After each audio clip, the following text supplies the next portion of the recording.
Membuat buku harian omset heksagon. Buku harian ini sangat penting. Mengapa? Karena otak manusia itu dalam mengingat itu ada batasnya. Jadi otak manusia itu hanya fokus pada hal-hal yang penting dan cenderung otak manusia ini memfilter hal-hal yang dianggap tidak penting, yang tidak menarik baginya, difilter.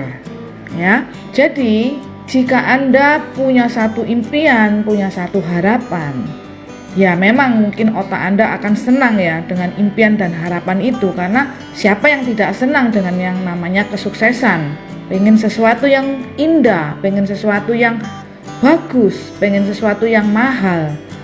Tentunya otak ini akan senang. Tetapi jangan lupa, dalam mencapai kesuksesan itu dibutuhkan satu proses, dan di dalam proses itu banyak kejadian-kejadian yang mungkin tidak menyenangkan otak kita. Oleh karena itu, kita harus membuat buku impian tersebut yang kami namakan buku harian omset heksagon, dengan tujuan supaya kita ini terus mengingat impian kita. Kemudian kita juga menulis proses-prosesnya supaya otak ini selalu mengingat dan diarahkan terus ke satu tujuan yang sama terus-menerus. Karena jika tidak, otak kita ini akan ketutup dengan hal-hal yang lain, ya. Hari demi hari ada hal lain yang harus kita pikirin, yang harus kita lihat. Oleh karena itu, impian cita-cita awal kita itu lama-kelamaan bisa hilang fokusnya dari otak kita. Lama-lama otak kita akan mengabaikan, ya, mengabaikan dalam arti ya hanya mengingat sekilas aja, oh saya punya cita-cita pengen kaya, tapi keantusiasan itu sudah tidak ada, bahkan akhirnya akan melupakan. Bagaimana cita-cita kita ini bisa terwujud? Cara terbaiknya adalah dengan mencatatnya. Dalam buku harian omset heksagon, kami ada bukunya. Jika Anda merasa kesulitan membuatnya, Anda bisa membeli di Super Mega Profit. Untuk member harganya 100.000, di luar member 120.000. Judulnya adalah Buku Tujuan, 100 lembar yang mengubah finansialku. Di buku tersebut itu sudah ada panduannya, sudah ada garis besarnya.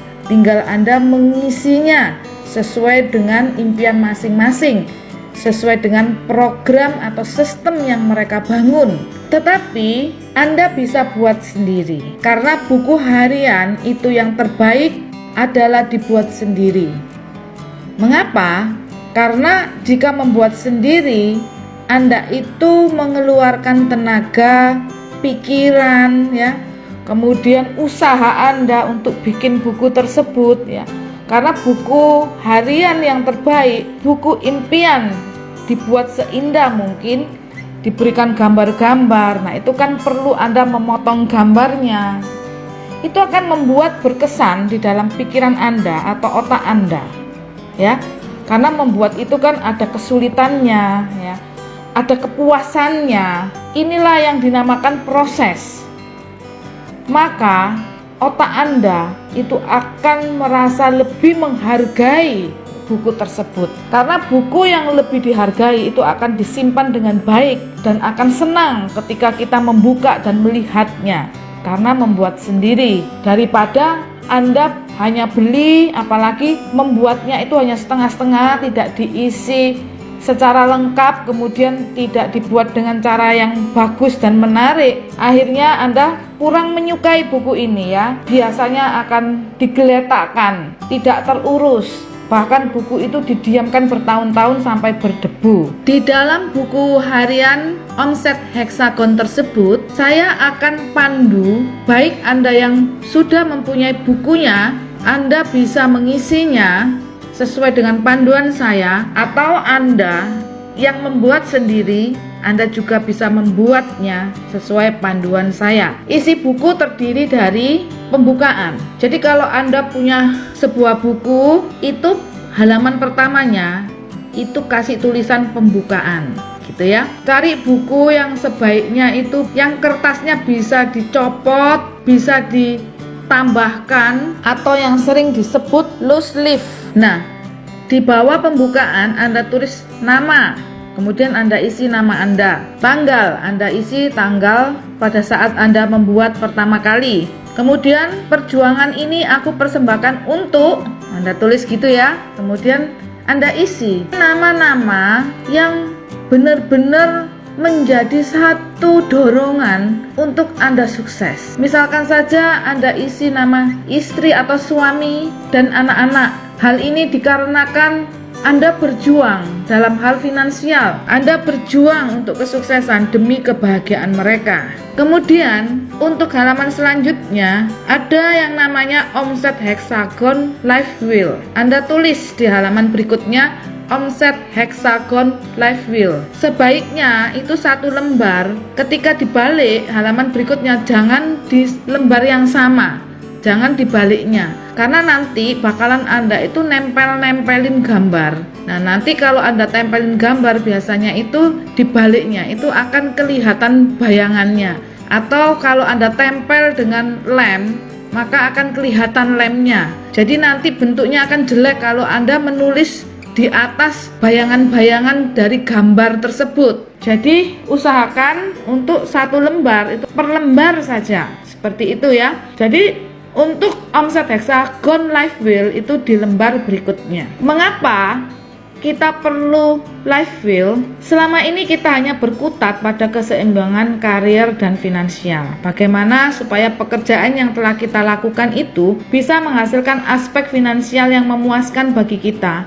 Karena tidak dapat dipungkiri bahwa kita itu bekerja mencari uang untuk hidup. Lantas bagaimana dengan keluarga, kesehatan, spiritual, dan lain-lain? Ada beberapa aspek yang perlu kita perhatikan. Baik Bapak Ibu, saya barusan mendengarkan satu arahan dari seorang pakar yang memberikan terapi untuk para pembisnis, di mana mereka itu sukses dalam hal finansialnya, tetapi hidupnya tidak bahagia. Saya memperhatikan apa yang dikatakan oleh pakar tersebut. Mengapa? Karena sebenarnya dalam diri saya ada hal-hal semacam itu, di mana sampai saat ini pun saya berusaha untuk menseimbangkannya. Pakar tersebut mengatakan bahwa hal sukses tersebut yang diterima oleh orang-orang itu adalah sukses yang beracun, toksin. Jadi sukses itu ada yang beracun, tetapi ada juga sukses yang manis. Dia mengadakan survei dari 100 orang sukses yang dikumpulkan. Dia mengadakan kuesioner, mereka menjawab ya, ada tanya jawab seperti itu. Dan ternyata 90% dari 100 orang itu yang sudah sukses secara finansial, mereka menempuh jalan sukses yang beracun. Dan hanya 10% dari mereka lah yang mengalami sukses yang manis, sukses yang bahagia. Nah, Bapak Ibu, tujuan untuk life wheel ini kita buat agar supaya kita mengetahui ukuran dari kesuksesan kita. Apakah ada yang namanya balance atau keseimbangan itu? Nah, bahasa di omset heksagon kesuksesan kita sebut kemakmuran. Maka kemakmuran sejati itu meliputi 6 hal, yaitu kemakmuran finansial, kemakmuran kesehatan, kemakmuran keluarga, kemakmuran sosial, kemakmuran spiritual, dan kemakmuran waktu. Dalam life wheel, kita akan mengukurnya dengan bentuk bulatan seperti roda. Jadi pertama-tama Bapak Ibu bikin bulatan seperti roda ya.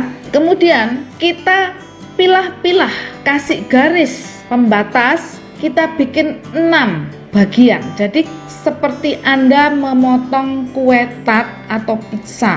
Bikin bulatan tersebut, setiap bagian pizza-pizzanya ini, setiap potongan itu besarannya sama. Kemudian Anda lihat titik tengah, titik pusat itu adalah sebagai angka 0 ya. Nah, satu garis kasih titik-titik sejumlah 10. Itu artinya angka 0, kemudian angka 1, angka 2, angka 3, angka 4, angka 5 sampai angka 10. Seperti gambar yang sudah saya gambar ini. Tiap-tiap garis Anda buat titik-titik yang sama. Isinya adalah 10 titik, mulai dari angka 0 sampai angka 10 Bapak Ibu. Kemudian ada kotak kecil, itu Anda isi ya. 1 finansial, kotak kecilnya kan ada 6 ya, yang ada di samping-sampingnya lingkaran roda tersebut. 2 kesehatan, 3 keluarga, 4 sosial, 5 spiritual, 6 waktu. Jadi satu garis mewakili satu kemakmuran. Kemakmuran finansial, kemakmuran kesehatan, dan seterusnya. Kemudian langkah selanjutnya, mulailah Anda rasakan dan Anda pikirkan. Misalkan saja finansial.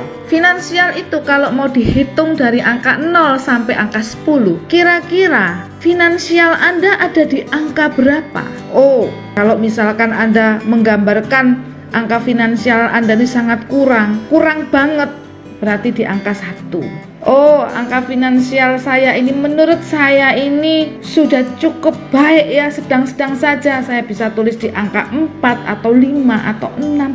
Atau Anda sudah merasa cukup makmur, Anda bisa tulis 8, 9, 10, terserah Anda ya. Anda sendiri yang bisa menilai ukurannya. Demikian juga kesehatan ya, seperti saya ada sedikit gangguan yang mengganggu, yaitu di kesehatan. Saya bisa tulis angkanya cuma di angka 5. Kemudian mungkin angka keuangan saya tulis di angka 7. Kemudian keluarga memang saya belum sempurna. Saya tidak bisa 10.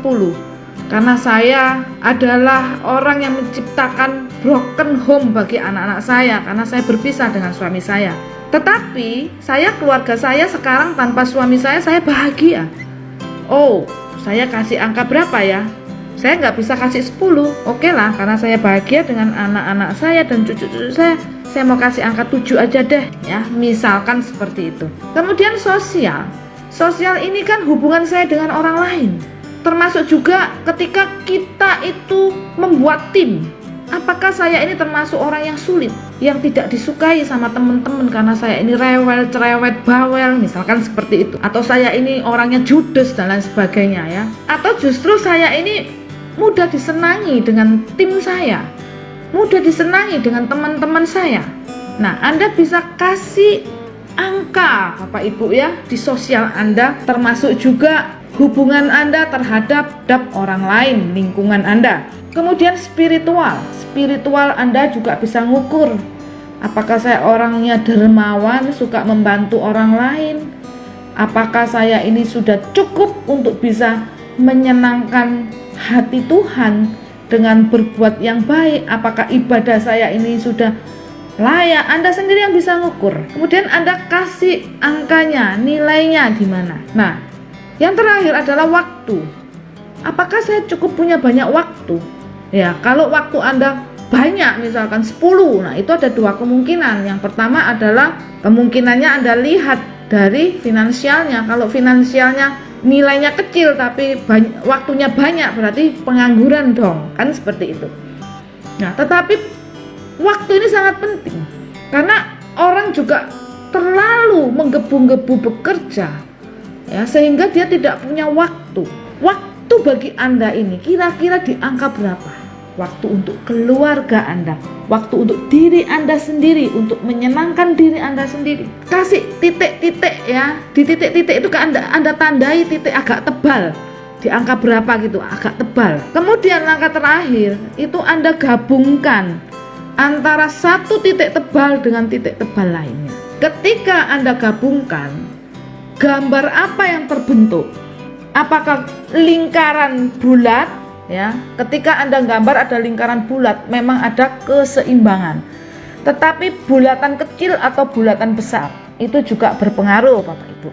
Jika bulat tapi bulatnya kecil banget, itu berarti keadaan kita ini masih terlalu kurang, punya PR banyak untuk meningkatkan bulatan itu supaya semakin besar. Tetapi ketika bulatan itu udah mulai besar, kita mulai lihat apakah benar-benar itu bulat atau bentuknya justru tidak beraturan. Orang Jawa bilang itu perencol-perencol Bapak Ibu ya. Sekarang kita mau ambil gambarannya. Kalau kita punya roda ya, roda mobil kita itu bentuknya perencol-perencol tadi. apakah akan berjalan dengan baik. Demikian juga kehidupan kita. Jika tidak seimbang, itu laksana ban mobil, ya, roda mobil yang tidak rata, sehingga ketika jalan itu banyak goncangannya, Bapak, ya. Jadi seperti itu cara mengisinya. Untuk selanjutnya, kalau Anda sudah bikin rodanya, berarti Anda tahu mana yang kurang dan harus diperbaiki. Halaman berikutnya Anda tulis